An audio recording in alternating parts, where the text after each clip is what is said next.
Oh yeah, no, it's always good. Tell a joke first and then make us laugh. Yeah. Oh, God, I wish I knew any. Okay, yeah, we're live.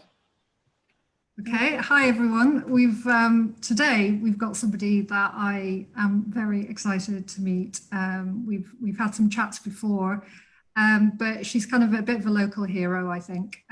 Shannon Jackson, who was one of the main people responsible for the youth strikes in the city. So that's the climate change youth strikes, and was responsible for bringing thousands of young people onto the streets of the city. I was at quite a few of them, and they were like amazing.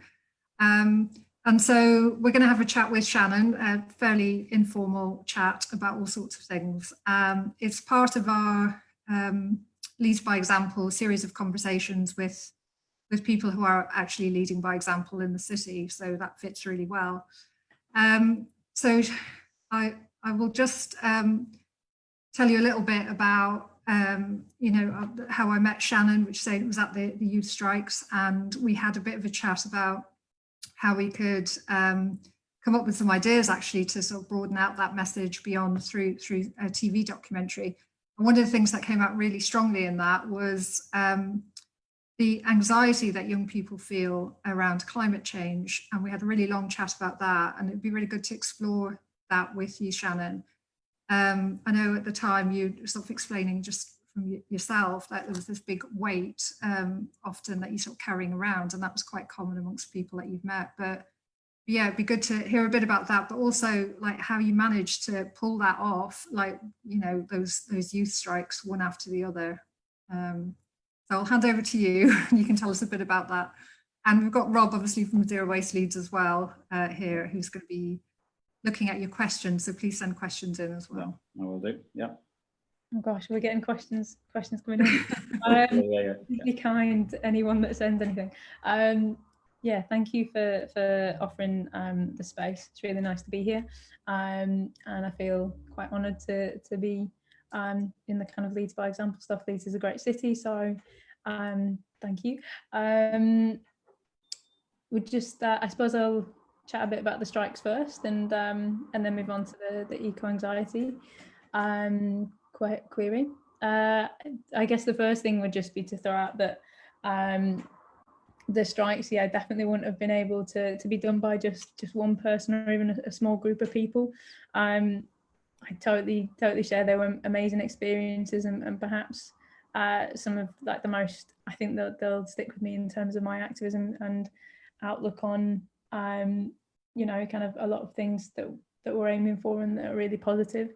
Part of that is working with a group of really amazing under 18s who, towards the end of the as you said, like the repeater strikes we were doing, we had this wonderful process of they were leading it all themselves, and that was a really nice kind of development of working with them. So the kind of I think that'll stick with me, and also the other organisations that came together to support it. So the strikes were fantastic. I think they had their place in time, and I think there's a really interesting thing now around how the youth movement, not only for kind of climate action, but also racist effort, anti-poverty efforts, kind of the multiple issues and struggles that people are fighting against right now. A lot of them are being led by young people, and so yeah, it's an exciting time. I think the youth movement is developing,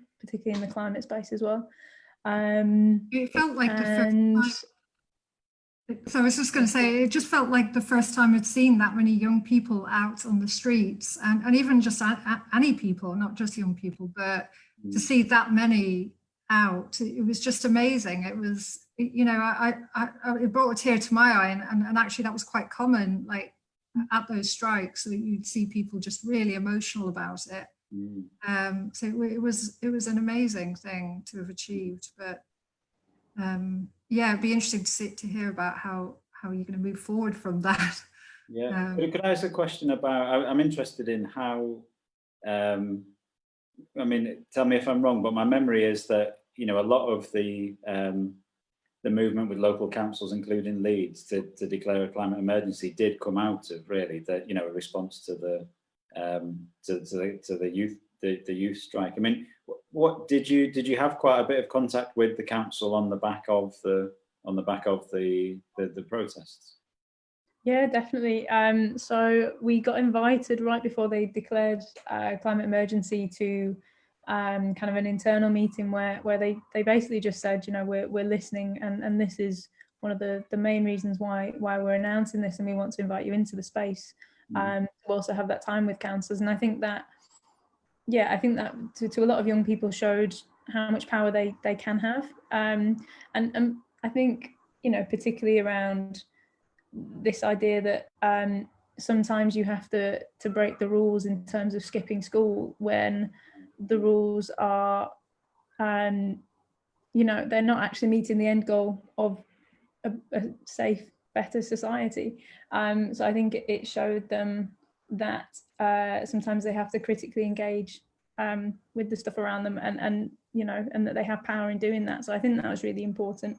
And the council have been really good in terms of keeping responding to the youth voice. We're involved in a few things right now, and they really work with us whenever we bring up things. So yeah, that's been. So something you feel it is continuing in terms of, you know, hopefully being listened to a bit more than perhaps before.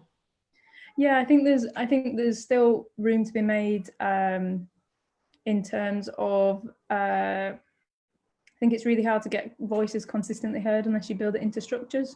So I think there needs to be more youth representation as a standard. And I think as well, you know, it can't just be groups like Youth Strike for Climate, but with the rise of kind of BLM and Black Lives Matter and kind of anti-racist effort, and the recognition of, so we talked about the strikes that we were at and how big they were, but you know, the Black Lives Matter Leeds strikes, I can't remember when they were, a few weeks ago, and the filling of Hyde Park, like numbers coming out with that, and that movement has also been youth led. And you know, in terms of fighting for climate justice, it has to be also a fight for anti-racism and fight for that. So I think it's structuring. There needs to be structuring youth representation in almost any institution you can think of, and that needs to also make sure that it's representative of all youth that are being activists and are fighting for things right now. Definitely. And I think it gives us hope. You know, people that are a bit older. I mean, it certainly gives me a lot of hope to think that, you know, there are so many young people out there who are getting so involved, and more than that, like sort of, you know, just really taking the lead on all this stuff and making a lot more sense than some of the people running the country. So yeah, it just gives us a lot of hope, really, I think. Yeah, and I think it's interesting, isn't it? I mean, you know, last week and this week as well, we've got people understandably very unhappy about exam results, for example, and it struck me how well organised some of the protests were against what was going on. And I think sometimes when people get, you know, are confident once, have done something once about, you know, to protest about something, it gives you confidence again to maybe see the connections with other things that are going on and protest again. Oh, sorry. I think either my internet is not. No, right, yeah. Sorry, yeah. Yeah, sorry, it was just a point about the, I think in terms of the young people protesting about the exam results recently. I think it's interesting that once people have confidence to protest and see some of the kind of structural issues around them, they'll do it again, kind of thing. And I think that's a positive thing. So I think my connection is a bit slow there, but. The other thing that we'd spoken about before with you is just the role that women are playing in pushing for the sort of climate change agenda. And I don't know if you've got any thoughts on that. I think it's something like that 80% of those who've been displaced by climate change are women. And so obviously, you know, it's really impacting on us, and obviously, you know, we've got Greta Thunberg, who's probably the most well-known climate change activist in the world, who is a woman, and obviously yourself in Leeds. But do you think there's something in that? Do you think, you know, what do you think the role of women is in this? I think it's a huge question, Yeah. and I guess one which I've also like challenged recently as well, because I think if you'd have asked that, I mean, when we talked before about it, I think even in my own mind there was more of a binary of kind of women and men's role in this, but I think also the conversation around that has changed, which I think is really positive. You know, in terms of impacts, like you said, and things like how the immigration system is set up to deal with more people moving, there is a disproportionate impact on women. And I mean, speaking from the youth strike group in terms of who is involved, like a lot of the ones leading it are youth who identify as women, and yeah, I think that's a great space. I think the additional point I would make is, and it also comes from personal experience around like questioning gender as well, and I think there needs to be space to also recognise that, as well as disproportionate impacts on women, you've got a whole group or groups of people in kind of the genderqueer space, so transgender, non-binary people,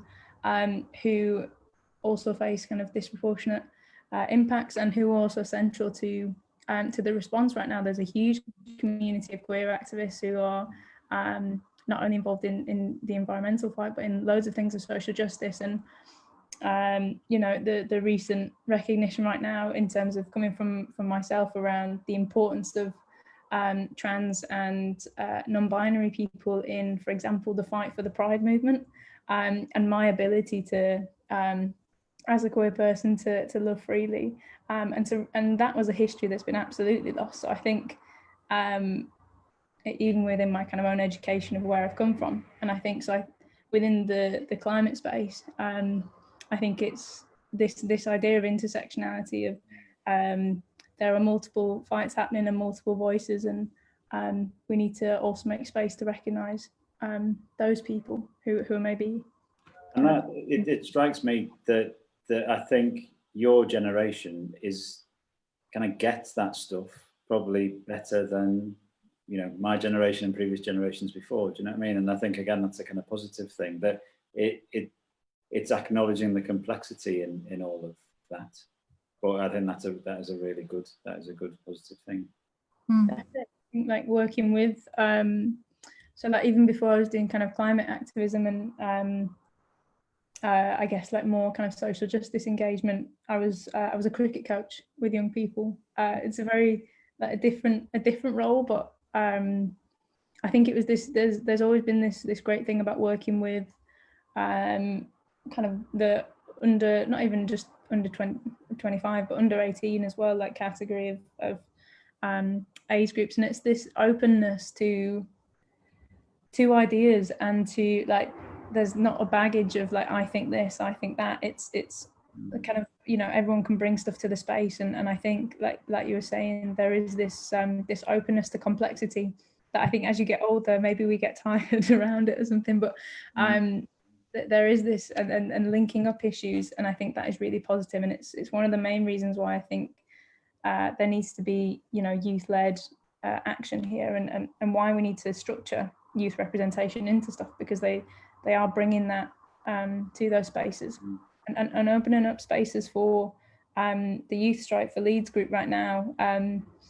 They're doing every week on their Instagram, which has I think like 1,500, 2,000 followers, and they, in response to the Black Lives Matter Leeds protests, they have opened up a takeover space. So every like Friday or something like that, they have the whole day, their Instagram, they invite either Black creatives or Black activists to host that Instagram and to say whatever they want on that page. And you know, they have this openness to seeing that the struggle of Black activists, and the struggle for Black lives is innately linked with climate activism, and so that yeah, there is this, and they brought that in response straight away. So yeah. No, that's good. That's good. My guess is we could talk about this for quite some time, but I'm also keen to hear about other stuff that you're involved with as well. I mean, we got in touch again recently because of your involvement with a project called Solar for Schools.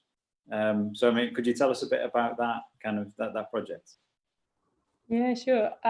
So it's my I think every activist has to also find a day job to help pay the bills, and thankfully I fell into to a really great organisation.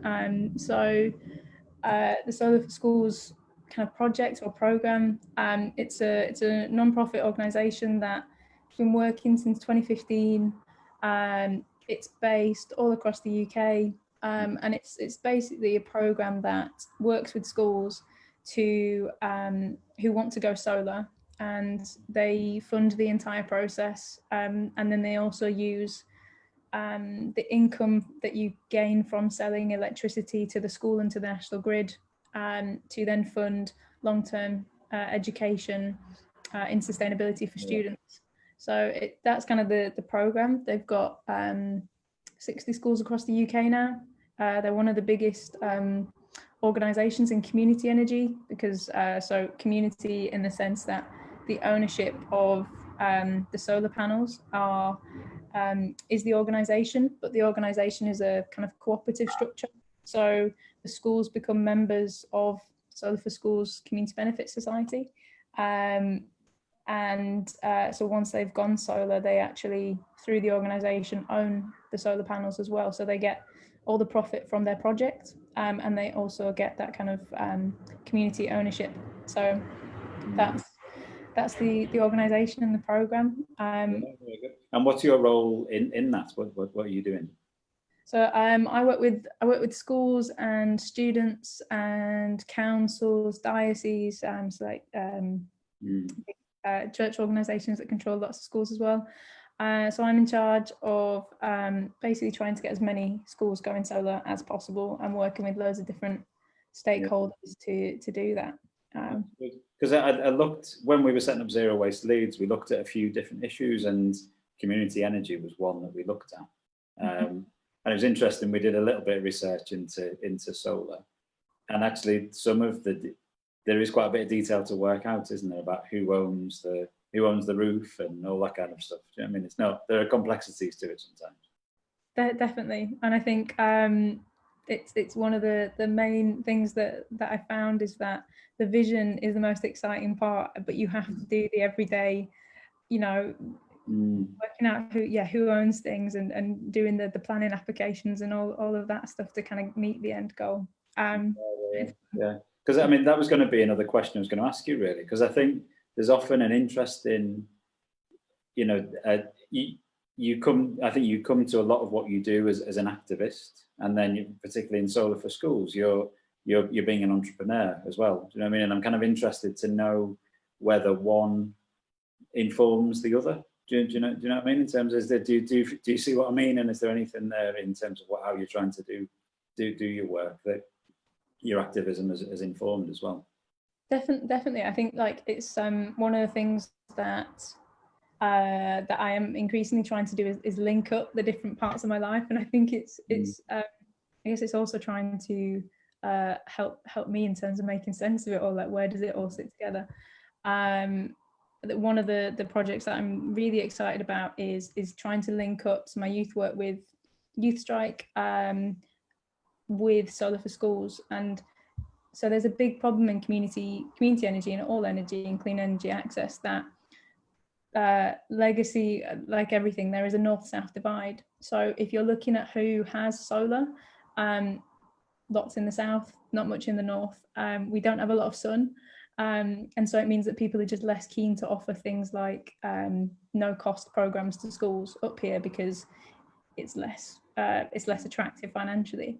And even for an organisation like a community benefit society that's not looking for profit, it has to make sure that it can recover costs and things like that. So one of the things that we're working to do right now, to counter, I guess, the inequality of clean energy access up north, and working in Leeds to do that, but also to counter the lack of young people that are involved in community energy, is I guess mix those two parts of my life. So we're working with Youth Strike, and then Black Lives Matter Leeds has an organisation that they work with, which is a Black youth organisation called Angels of Youth. So we're trying to bring together Leeds Youth Strike for Climate and Angels of Youth together to develop school solar projects here in Leeds, and to have those be student-led processes. So maximising kind of student engagement, and partly to counter kind of the eco-anxiety thing that's mentioned. I think if you get involved in action and feel like you're doing something,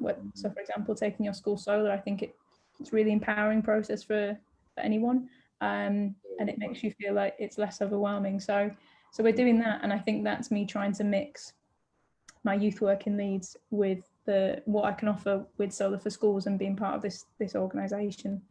And I think, to me, that also reflects, as I say, your own, but your generation's kind of being comfortable with the intersectionality ideas you were talking about before, that you're understanding, for example, the importance of engaging young people in setting up a solar scheme, for example, or something. So yeah, no, interesting. And I think what you were saying definitely about the anxiety side of it, that came across at our Future Leeds schools, which I don't know if you've had much involvement in, Shannon, but it's one thing that came out strongly through that was that if you give young people a way that they can get involved, that it reduces a lot of the anxiety. And that might be as much as going to the youth strikes, that they're able to leave their school and go and join other young people to kind of demonstrate and say what they've got to say. And that has a huge role, doesn't it, which people might not realize, that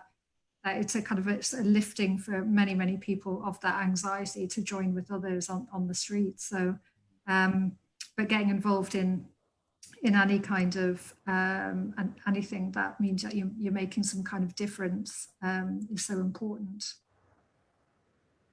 Definitely. I mean, well, in terms of mental health and things like that anxiety and depression, like the kind of central point is that feeling of that you don't have control, and like you are in this, the world around you is kind of acting on you, and that is overwhelming. And I think anything you can do to bring back that sense of agency that counters, and can help counter that, and that's it's so key. Yeah. I was interested, what's next for you in terms of, I mean, I imagine more work on solar for schools, but there are other things that you're interested in doing next? Yeah, definitely. I think what I've slowly realized is that the kind of working with young people and the youth space, and also this this broader push to redefine what education is with young people, and to multiple fronts on which that needs to go. I think I recognise that that's kind of my space and what I really enjoy. So I think in terms of future, definitely staying with Solar for Schools. I feel like it gives me a programme that I can offer, and I think one of the hardest things as an activist is sometimes knowing that things need to change but not knowing where to start. And I think something as simple as a solar PV project, it gives people an opportunity where you can work in intersectionality, or you can work in giving back to schools and things like that. So definitely staying there, and carrying on with Youth Strike, and then the thing that I decided recently was that I would like to, I guess, push that a bit further, and to set up a youth centre here in Leeds. It's something that I've been thinking about for a long time, working with Youth Strike, and feeling like having a physical space for young people to meet, and that, like, lots of different young people, youth who are acting on loads of different fronts, to have a space which is theirs, and where this kind of broader push to change education and society, and to educate not only in terms of preparing students to get through schools and to get to uni, but to actually become, you know, empowered citizens who are ready to act. And I think that'd be really valuable. And yeah, I love working with kind of youth here in Leeds, and it's a great city. So I think that's the next process. So if anyone is interested or even knows a venue, I'd love it to be a kind of city centre thing. But I think that's the next steps. Yeah, good. Well, we'll make sure we put that kind of request in the comments so people kind of see that. Yeah, Thanks. good. Yeah. Suzanne, anything else you were keen to? No, I mean, I really look forward to hearing more about that, and I've no doubt at all that it'll be a really big success. And just to say thanks so much for speaking to us today, and it'd be lovely to have you back at some point, just telling us a bit more about the youth centre and the other work that you're doing. But yeah, thanks so much, because you definitely are somebody leading by example in the city. So it was great to have you to chat with today. Yeah. No, thanks very much, Shannon. Okay. Thank you. Very much. Thank you. All right, we'll see you again soon, and thanks everybody for watching. Thank you. Bye.